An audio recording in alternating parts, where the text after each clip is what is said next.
Hello everyone, welcome to the crazy fezzy show. और आज हमारे साथ हैं खास खास मेहमान जो कि गोल्ड मेडलिस्ट हैं when it comes to power lifting, एक फिटनेस एंथुजियास्ट हैं, एक फिटनेस इन्फ्लुएंसर हैं।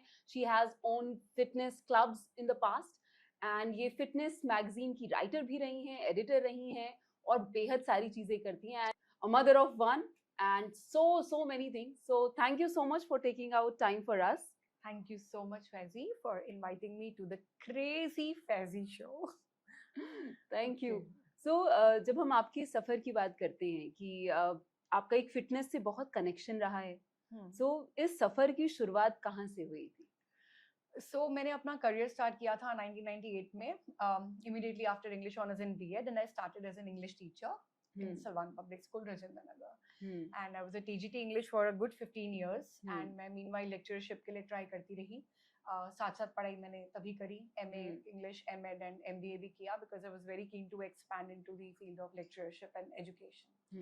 And बस इसी तरीके से फिर as they say life happens, बहुत सारी चीजें बीच में ऐसी हो गई जब जो आप सोचते हैं कि नहीं होंगी बट वो होती चली जाती हैं. And then I continued with the profession. And 2013 में मैंने फाइनली 15 इयर्स की जॉब को क्विट किया था. वाह, या एंड तब मुझे एक 15 years is a very big time. या Indeed 15 years is a long time. मुझे तब सब बोला करते थे कि 20 साल की जॉब के बाद तो लोग VRS ले लेते हैं, और जिस एज में तुम छोड़ रही हो उसके 2-3 साल में लोग रिटायरमेंट ले लेते हैं. But I think rest as this is history. तो मैंने 2013 में फिर रिजाइन किया था and I was to join a magazine. And somehow the magazine closed for reasons best known to God. Of course now I can understand it, but that moment was very, very tough. And I just started gymming in the morning, because I was habitual of following a routine.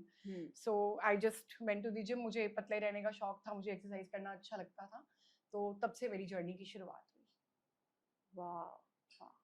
सो आपकी जैसे बचपन की बहुत सारी चीजें होती होंगी कि हम जो अभी करते हैं उससे बचपन का बहुत ज्यादा असर रहता है।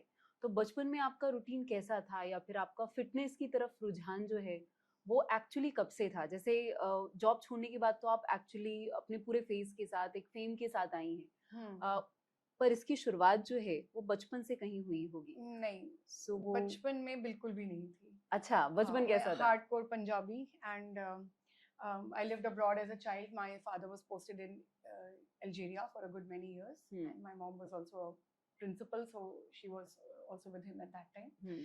And मुझे सिवाय खाने के और कुछ भी नहीं पता था. वो एक एड आती थी धारा किसी की कि हम पैदा क्यों हुए हैं, खाने के लिए, हम कमाते क्यों हैं खाने के लिए. मैंने उसको काफी लिटरली ले लिया था. नहीं, वो सही चीज है, एकदम सही चीज है. तो I used to all the time only like eating. और मुझे बस मेरे ख्यालों में होता था कि हाँ मुझे पतला होना चाहिए. मैं बहुत मोटी नहीं थी कभी भी, but I was like a गोलू मोलू पंजाबी गर्ल. बट मैं हमेशा पतलों में ही आती थी. लेकिन I had no clue about fitness, I had no idea about fitness. 2009-10 में मैंने एक बारी कोशिश की डाइटिंग करने की, और तब मुझे लगा डाइटिंग का मतलब होता है कि आपको खाना नहीं खाना है. और मैं इतनी बीमार पड़ गई उसके बाद कि I was hospitalised for a week. ये कब की बात है? 2011 की बात है. अच्छा. एंड आफ्टर दैट 2012 के बाद फिर मैंने खुद कॉन्शियसली फिटनेस की तरफ ध्यान देना शुरू किया. अपना I tried understanding what food is, what exercises are. But मेरी एक्चुअल जर्नी जो है फिटनेस जिमिंग की शुरू हुई 2013 से. एंड फिटनेस जर्नी मैं बोलूंगी, जब knowledgeable fitness journey, it started from the year 2015. Okay. And which was the year when you won the gold medal? Okay, so I competed for the first time in World Championships in WBPF, which was the World Bodybuilding and Physique Federation, and IBBF is the federation from India. It is the only accredited federation जिसमें I represented India. And first time ये championship Bombay में हो रही थी. It was the year 2014. It so happened that I still remember 9 December 2013 was my last day in the job as a school teacher. And 9 December 2014, I was standing in a costume on the world stage representing India amidst 37 athletes from all over the world. Wow. So it was a very, very long journey. And after that, I started getting a lot of media publicity. So many newspapers and magazines asked for my articles, asked for my interviews, and I was featured in Hindustan Times, The Week magazine, The Telegraph, The Hindu, almost 27 to 31 fitness magazines, and other than that, national magazines and newspapers. So that is when, for me, it was like, all of a sudden the world had changed. And all of a sudden it also changed the way people were looking at me. Because when I wasn't teaching that time, एक बिल्कुल different mindset होता है. People look at you in a different way. And जब मैंने उसको छोड़ के gym join किया था, तो बहुत ही ज़्यादा एक नेगेटिविटी बोलूँ मैं उसको, बहुत ही एक स्ट्रेंज एनिमोसिटी का माहौल आसपास था मेरे, बहुत ही ज़्यादा. And I don't blame anyone, क्योंकि एक कंप्लीटली एजुकेटेड बैकग्राउंड से उस टाइम पे फिटनेस एक बहुत अनऑर्गेनाइज्ड सेक्टर था, जो अभी भी है, but then lot of growth has happened over the years. तो वो एक बहुत ही टफ टाइम था मेरे लिए. बट देन मैं हमेशा वो जब भी पढ़ती हूँ ना वो चीज़ की, first they ask you why, then they ask you how, तो मुझे हमेशा अपना एग्जाम्पल नजर आता है कि ओह ये मेरे लिए बना था. So then I continued competing, और तब फिर मैंने 2015 जून के बाद अपना फिटनेस पे बहुत ध्यान दिया. I did a lot of courses, did a lot of reading, and then I actually understood the beauty of body anatomy and fitness, and what exercise and the science, fitness science can wonderfully do to your body. That is when I started gaining a lot of knowledge, and that is how by default I became a fitness writer. जिन भी लोगों ने मेरे interviews लिए थे, या जो भी लोग मुझसे इंटरव्यूज मेरे प्रिंट कर रहे थे, the same magazine and newspapers came back to me for articles. That is how by default I became a fitness writer. Wow. अच्छा, जैसे एक शख्स है जो पहले टीचर था और अब वो पावर लिफ्टिंग में आ गया और now representing the whole country, तो ये जो इंटरनल शिफ्ट है, वो इंटरनल शिफ्ट में लोगों को बहुत साल लग जाते हैं. सो ये इंटरनल शिफ्ट आपके अंदर कैसे आया? मैं during the time when I was into teaching profession, तब भी मैं कुछ और करना चाहती थी. मेरे अंदर थी ये चीज़ कि मैं कुछ करना चाहती हूँ, बट मुझे हमेशा, मैंने MBA किया था ये सोच के कि I will find a job in corporate, but honestly मुझे कहीं पे भी मिली नहीं. मैंने बहुत जगह अप्लाई किया और मुझे कहीं पे भी मेरा सिलेक्शन नहीं होता था, और अगर होता भी था तो मुझे by the time last interview होता था, हमेशा यही सुनने को मिलता था कि आपका पुराना प्रायर एक्सपीरियंस जो है वो टीचिंग का है, तो we will not be able to justify why we have selected you. वो मेरे लिए बहुत डिसहार्टनिंग था, क्योंकि teaching is a very laborious and at the same time it's a very challenging profession. वो देखने में लगता है कि बहुत आसान है या आपको टाइम थोड़ा कम है, ऐसा नहीं है. It's practically a full time and a very very laborious job. And तो मैं इस चीज़ से ना बहुत ज़्यादा जूझ रही थी कि मैं कब तक समझाती रहूँ किसी को, या मतलब व्हाट शुड आई डू. तो मैंने फिर साथ साथ लिखना शुरू कर दिया था. तो मैंने कुछ एजुकेशन बुक्स ऑथर करी, अराउंड 15 एजुकेशन बुक्स ऑथर करी, एंड एक स्मॉल पब्लिकेशन हाउस के साथ. तो उन्होंने मुझे एनकरेज किया था कि कुछ ना कुछ आप चेंज करो, बट मैं ये नहीं समझ पा रही थी कि मैं क्या करूंगी, if not a job then what, because I am from a service class family, और मेरा कोई ऐसा आइडिया नहीं था कि what should I do, though my husband is in business. But तब कोई इन्फ्लुएंसर भी नहीं था, तब कोई एंटरप्रेन्योर भी नहीं था, तो ये सब चीजें तब नहीं हुआ करती थी. आज से 10 साल पहले जिंदगी बहुत अलग थी. तो of course things have changed. We have all had a receptive mind, and that's why we have, with the progressive outlook, we are growing, and we have accepted things, which is very good. It's good to see the change in the society, in ourselves.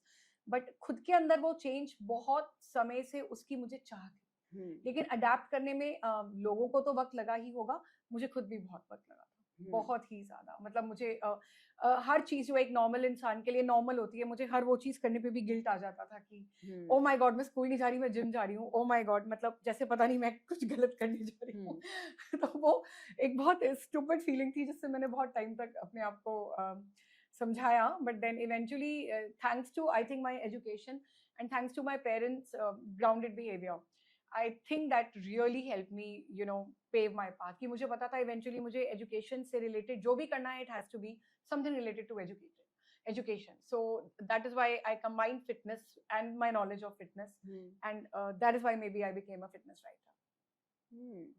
Wow. अच्छा, हम जो भी decisions लेते हैं उसका I mean conditioning से बहुत ज्यादा ताल्लुकात रहते हैं कि हमारी कंडीशनिंग कैसी हुई है। हाँ। तो कभी अक्सर हमें गिल्ट हो जाता है कि हमें ये करना है, मगर एज पर द कंडीशनिंग ये करना चाहिए या नहीं करना चाहिए, जो फैमिली बोलते हैं या फिर जो पेरेंट्स बोलते हैं, उसका बहुत ज्यादा असर रहता है। तो कई बार हमें लगता है कि हमारा जो एक सही रास्ता है, हमें कई बार लगता है कि बहुत अफसोस सा हो रहा होता है या फिर गिल्ट लग रहा होता है कि यार हम उन्हें तो नहीं हर्ट कर रहे। तो I mean at least this happens with me कि मेरे को वो पूरा एक बैलेंस बनाने में बेहतर लगता है। तो कभी आपके साथ ऐसा हुआ है कि एक वो कंडीशनिंग की वजह से अपने किए गए फैसलों पे कभी गिल्ट हुआ हो? Parents actually wanted me to become an engineer and an IAS. I couldn't clear both. Okay. So B.Ed was actually not a choice either for me or Okay. for them, but then it was kind of that they forced it on me. And अब उस time इतना, जैसे आज का youth बहुत focus और conscious है कि उनको पता है अपनी लाइफ में क्या करना है। मुझे अभी तक नहीं पता है, मुझे बस अब ये पता है कि मुझे क्या नहीं करना है। Makes sense. So with the game of elimination, I'll say I eliminate and elevate. तो B.Ed इसलिए किया था, and teaching job में M.Ed दिल्ली यूनिवर्सिटी से जब किया था, तो M.Ed is a very enriching course. So you get to know a lot about the overall education, and my subject was English, so the language education in India and all over the world. So that is something which is very beautiful and enriching. So I wanted to then continue in that for a while. So इसलिए उसमें इतना समय निकल गया, but then and my father was not happy when I had quit teaching. He was very, very upset when he was rather the only one who was extremely upset when I quit teaching. But then that time I was like कि नहीं, अब मेरे को continue नहीं करना है, अगर हो सकता है मैं कुछ भी ना करूं, लेकिन अब मैं जॉब नहीं कंटिन्यू करना चाहती। और ये किस वक्त की बात है? ये 2012 जब मैं छोड़ना चाह रही थी जॉब, 2013 रादर तब की बात है। तो आप मानती हैं कि जब आपने शिफ्ट किया जॉब्स में या फिर एक पूरे फील्ड में, तो उस चीज ने आपको बहुत ज्यादा आजादी और जहनी आजादी दी? कठिन सवाल है बहुत। आजादी तो अपने मन की ही होती है, नहीं तो हम जिंदगी में हमेशा अपने खुद की सोच के भी गुलाम बन के ही रह जाते हैं। तो मुझे ऐसा लगता था कि मैं काफी ज्यादा उसी स्थिति से गुजर रही हूँ, एंड एक आजादी की कामना हर तरीके से, स्पेशली सोच की आजादी मैं ढूंढ रही थी, मुझे उसकी तलाश थी। तो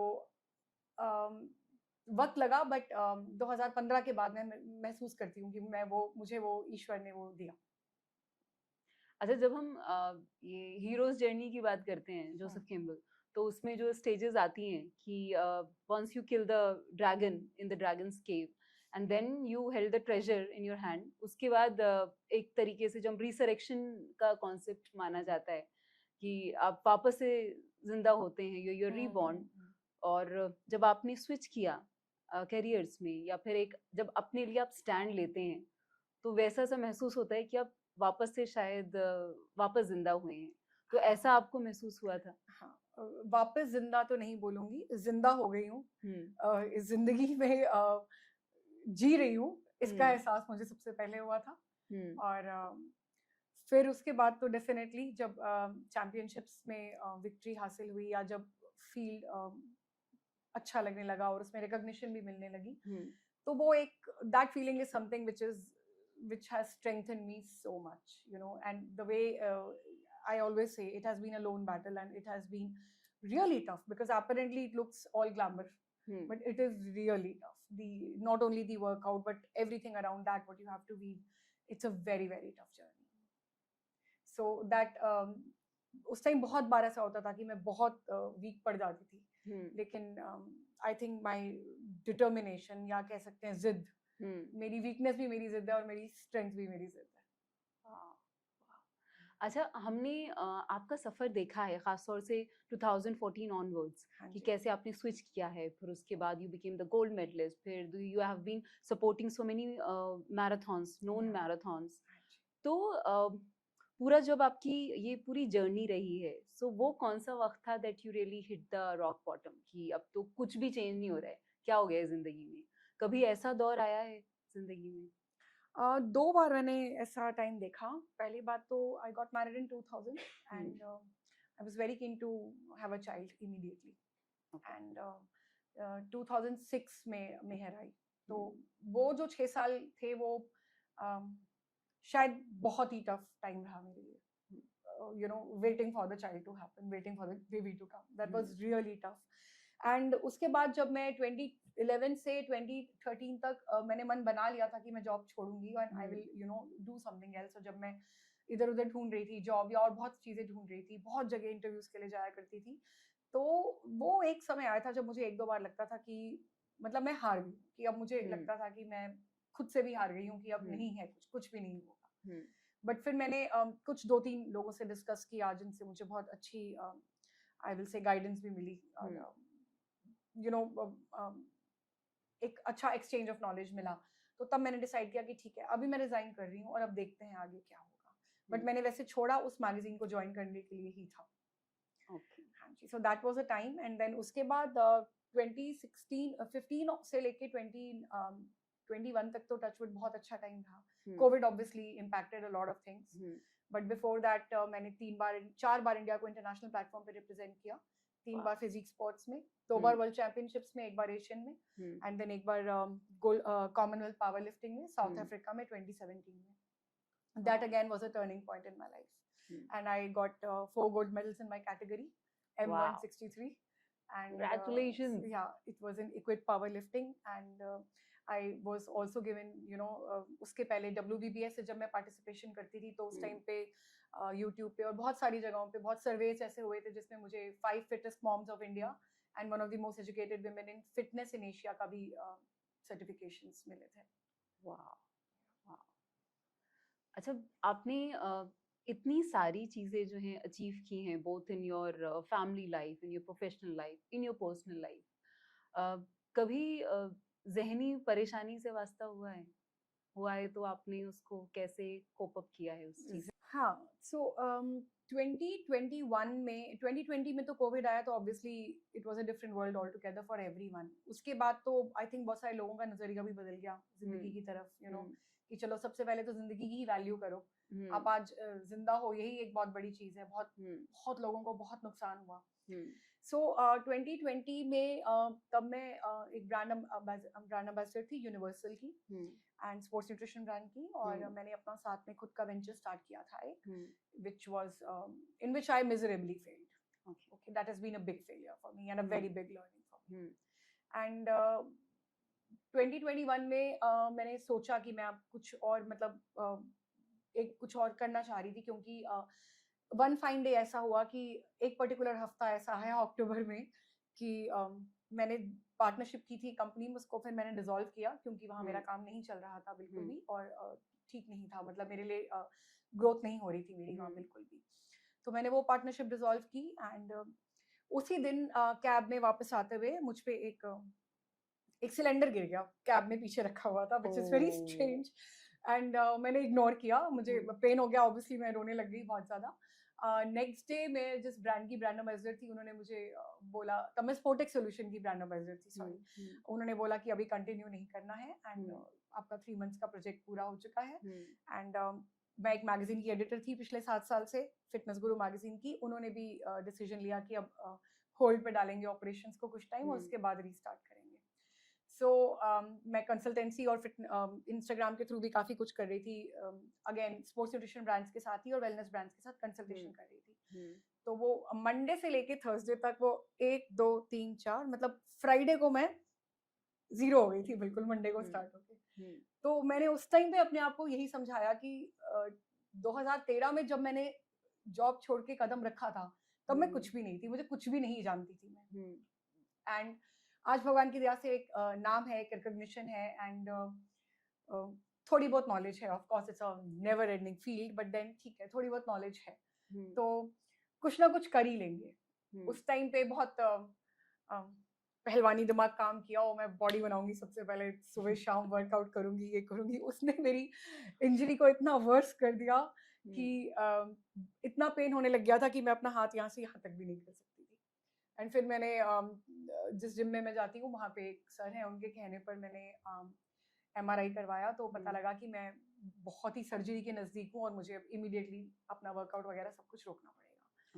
सो उसकी जो मेडिसिन होती हैं, they are nerve regeneration medicine. So they induce depression, they induce suicidal thoughts. Okay. So that was a really, really low phase for me. May 2022 onwards till October. So, Okay. you know, those 4-5 months when I had to get endless sessions of physiotherapy and always be in that, you know, that wheel kind of a thing, that cloudiness around you. It is a fact, you know, what people say कि हम ये feel करते हैं या जब हम depression की गोलियां खाते हैं या जब हमारे साथ होता है, मुझे लगता था कि ऐसा नहीं होता, ये fact है, ऐसा होता है. जब आप वो tablets खाते हैं या जब भी आपकी वो जब आपका वो phase चल रहा होता है, you are persistently sulking, you're persistently sad for no reason. और उस टाइम पे आप जितनी मर्जी कोशिश कर लो, आपको उस टाइम बहुत लोग बोलेंगे ग्रैटिट्यूड होना चाहिए, तुम्हारे पास ये है, तुम्हारे पास वो है, उसको देखो, इसको देखो. आपको किसी की बात समझ नहीं आती. आप सिर्फ और सिर्फ आपको लगता है बस आप अपनी सैडनेस के साथ हो. और उस समय से बाहर निकलना बहुत कठिन होता है. व्हेन आई से बहुत मुश्किल, बहुत मुश्किल. And thankfully my daughter and my niece, my sister's daughter Mishti and Mehar, both the girls that you were talking about, they touchwood have been a real blessing and very, very supportive for me. On a daily basis they would, you know, ensure, keep a check on everything. And even the gym that I was going to, the owner there, Sumit Bhaiya, he was also extremely supportive. He was the one in fact who called me and his wife. They asked me कि तुम चाहे walk करने के लिए आओ, तुम gym आया करो, तुम्हें better feel होगा तुमको. And I started the routine, and then I started doing group X classes in which aerobics, zumba, yoga alternate, because weight training मैं नहीं कर सकती थी, you know. और वो मेरे लिए एक बहुत you know, एक बहुत painful चीज थी कि आप एक टाइम पे 100 किलो उठा रहे हो, आज आप 100 ग्राम भी नहीं उठा सकते. और मुझे बहुत बहुत फील होता था इस चीज को देख के. But then it's okay, you have to adapt to new ways, right. तो मैंने सोचा ठीक है, मैं अपने आप को मेंटेन भी करना चाहती हूँ, मुझे फिटनेस भी पसंद है. तो देन फिर मैंने yoga, Zumba, aerobics, dance classes को बहुत रेगुलरली ज्वाइन किया. And that is when I will say after a battle of 6 months I emerged victorious out of it, which I personally feel has been my second biggest victory in life after the Commonwealth Gold Medal. Thank you so much for sharing. And you know, मैं फैजी आपको ये request भी करूंगी कि आप अपने talks के through या अपने इनके थ्रू अगर आप इस इशू को टैकल कर सकती हैं या एड्रेस कर सकती हैं, क्योंकि मैंने इसके बाद 2 जगह मुझे बुलाया गया इसी टॉपिक पे बात करने के लिए.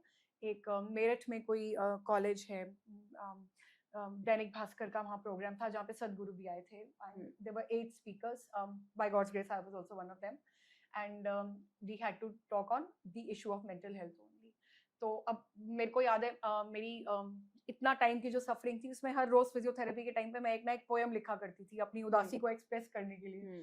तो मुझे तो ऐसा लगा कि ये जो अपॉर्चुनिटी मुझे मिली है कि मेरे पास ऑलरेडी कंटेंट सारा रेडी है. मैंने पूरा वो उन 47 डेज का पूरा जो जर्नी था उसको मैंने पोएम्स के थ्रू लिखा हुआ था.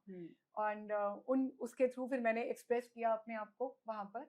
और उसके बाद एक बार BHEL में मुझे विमेंस डे पे टॉक के लिए बुलाया गया था.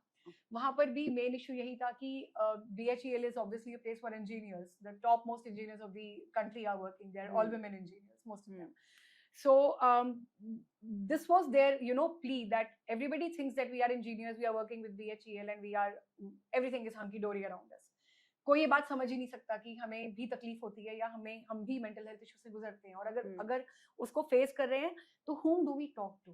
Because सबसे पहला फियर यही होता है कि आप किसी दूसरे को बताएंगे तो वो समझ नहीं पाएगा. हालांकि किसी के समझने से शायद कोई आपकी मदद नहीं कर पाता, लेकिन ये जो भ्रम होता है ना कि हाँ मेरे लिए कोई है, वो भ्रम हमें सक्षम बनाता है. वो भ्रम हमें एम्पावर करता है. हमें लगता है कि नहीं, हाँ निकलना खुद ही है, लेकिन हम शायद किसी के सहारे से निकल पाएंगे. और जब आप ऐसे वक्त में कुछ लिखते हैं तो आप बिल्कुल अपना दिल जो है कागज पे डाल के लिखते हैं. अगर आप कुछ शेयर उस वक्त का करना चाहें तो किसी 2-3 लाइन्स एक बार मुझे याद है कि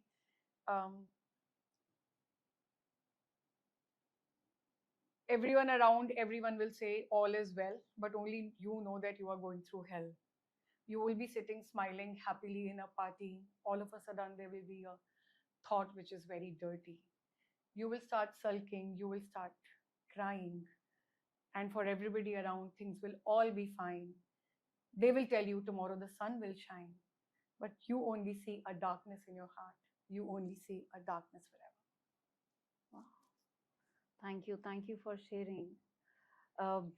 जब हम जिनी की पूरी पर्सनालिटी देखते हैं ना, you see a very bubbly person full of energy, and then also the creator of gin with Ginni, you are talking to so many people, और आप इतनी सारी चीजें मार्केट में करती रहती हैं। तो जब मैं आपकी रूटीन की बात करूं, तो सुबह से लेके शाम तक जिनी का जो रूटीन है वो क्या होता है? ओके, सो रूटीन अब पिछले कुछ सालों से सिर्फ मेरी डॉटर के इर्द गिर्द घूमता है और उसी के अकॉर्डिंग चेंज होता रहता है। बट ज़्यादातर यही होता है कि I wake up around generally between 5 to 6 is my meditation time. At that time I'm like, I don't get ready or anything, I'm generally in the bed only. I chant rosary, मेरे पास होती है वो हमेशा. And 6:30 my daughter goes to school around 7 o'clock, so I wake up at 6:30 for her.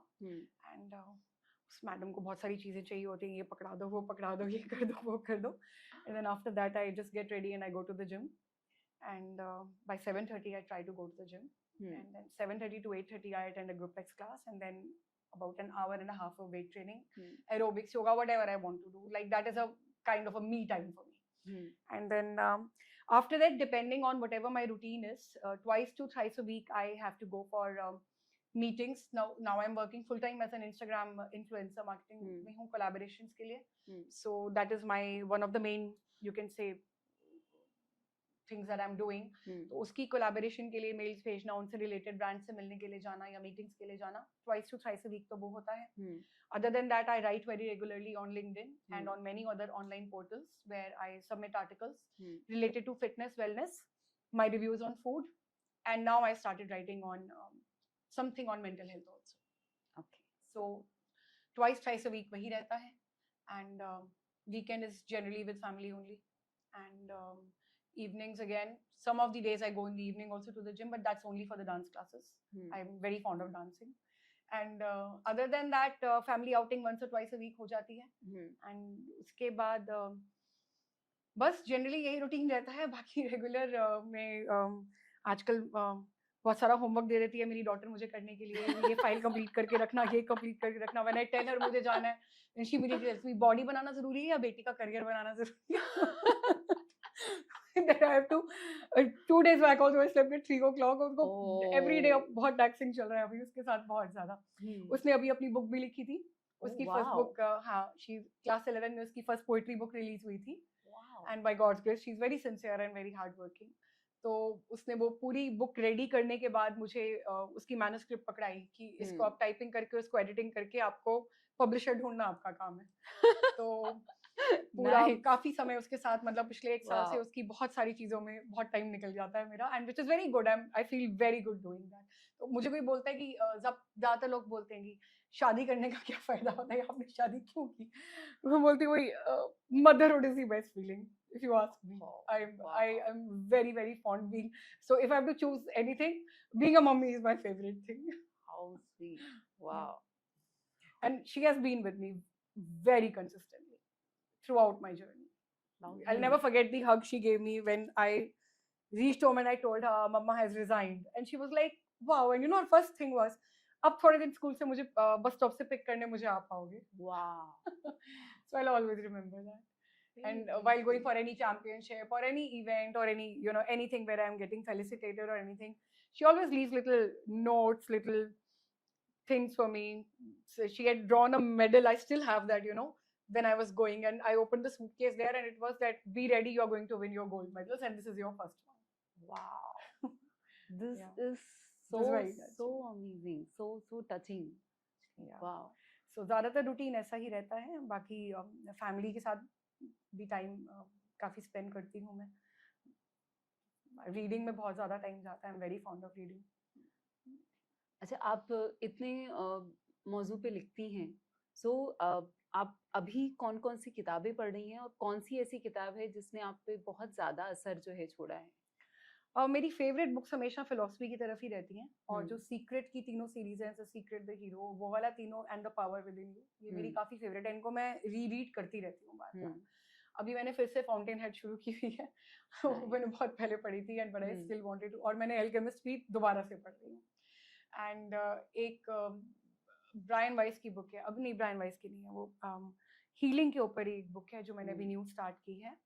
And मेरी daughter की poetry book है, वो भी मैं पढ़ रही हूँ तो अभी मैंने हाल ही में फिर से आई विल से बुक से नाता जुड़ गया है फिर से, thanks to Kunzum and thanks to my daughter's book release. तो अब काफी ज्यादा राइटर्स से भी मुलाकात हो जाती है and you get to hear a lot of good intellectual talk around you.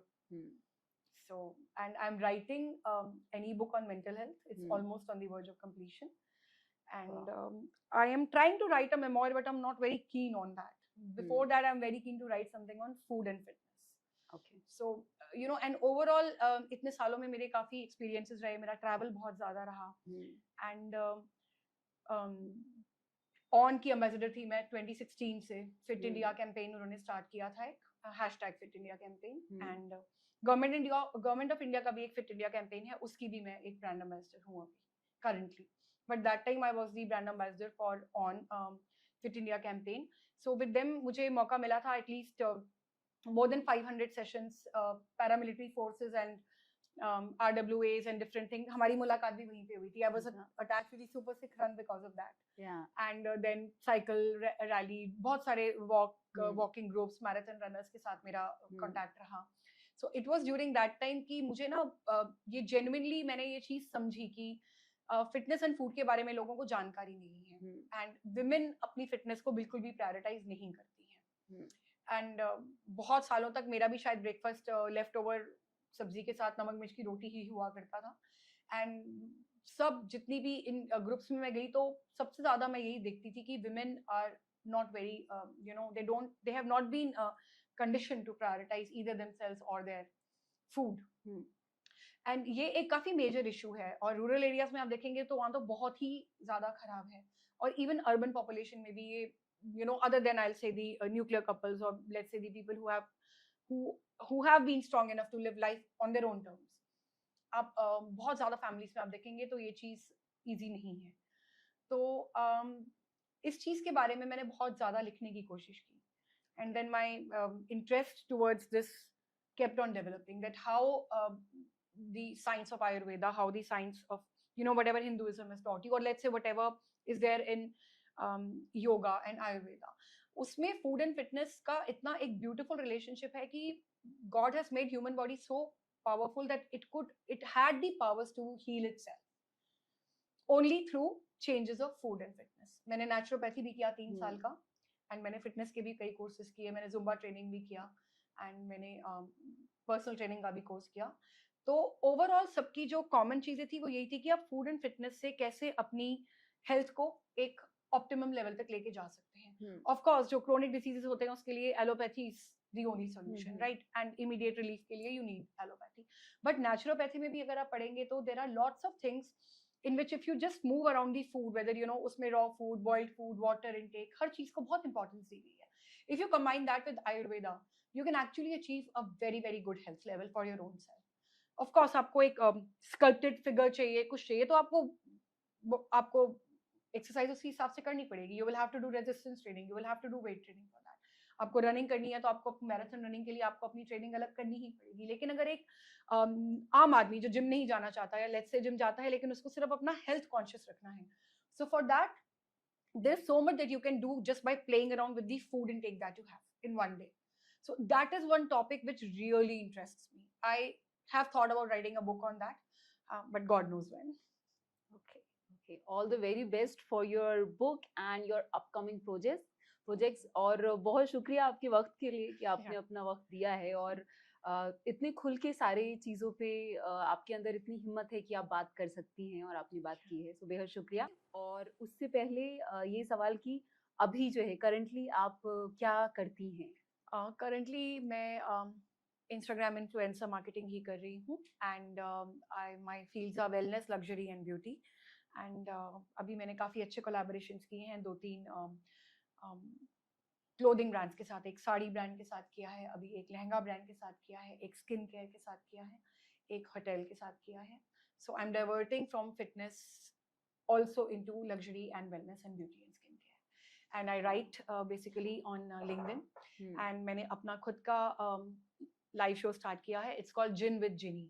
सो मेरी मम्मी मुझे जिन बुलाया करती थी, वो जिन भूत वाला जिन, एंड जिन एंड टॉनिक मेरी फेवरेट ड्रिंक है, तो मैंने उसका नाम जिन रख दिया। तो या तो मुझसे बात करते हुए आप जिन पी सकते हैं, या फिर आपके अंदर का जिन बाहर आ जाएगा। Wow. So currently I'm doing all this, and I Hmm. plan to do it for a long time now, and I'm very consistently, and कहते हैं ना बहुत ही शिद्दत से कर रही हूँ ये काम मैं। Hmm. और बस बाकी मैसेज तो मेरा सभी को यही है कि लाइफ इंस्पिरेशनल है बहुत ज़्यादा। आप अपने आसपास ही देखेंगे जो भी चीज़ आपको इंस्पायर करती है, एंड बार बार गिरते हैं, जिसे कहते हैं we are all broken, we are all shattered, we all have our own battles to fight, but gratitude as they say is the key. But खुद को ही बार बार खड़ा करना पड़ता है, तो बस उस चीज में लगे रहिए। Hmm. मेरा आजकल फेवरेट डायलॉग यही है कि 84 करोड़ योनियों के बाद ह्यूमन लाइफ मिली थी, अब 47 साल तो मैं ऑलरेडी वेस्ट कर चुकी हूँ। बचे कुछ मैं वेस्ट नहीं करना चाहती। So that's not wasted, that's part of the journey. Part of the journey, but I sometimes tell God enough of learning, अब थोड़ी सी enjoyment भी दे दो। सब कुछ इसी जन्म में सिखा दोगे, थोड़ा अगले के लिए भी लिख लो। So thank you so much for having me over. You are such a high spirited woman. Your smile always defines you. Thank If you you remember, so जब भी much. आपसे मुलाकात होती है, मैं आपके साथ एक फोटो वही लेती हूँ जिसपे आपकी खुल के स्माइल होती है।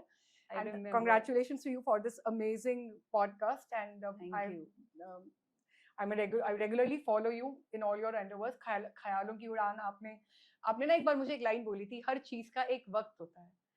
उस दिन आपके जाते ही ना मैंने एक कविता लिखी थी कि वो कहते तो है हर चीज का वक्त होता है, लेकिन कई बार बेवक्त चीजें करने में मजा ज्यादा आता है। Wow, wow. Thank you so much for sharing this. और इतनी मोहब्बत के लिए मतलब बेहद बेहद शुक्रिया, और आपके वक्त के लिए, and all the very best. Thank you so much. Thank you. See you. Bye.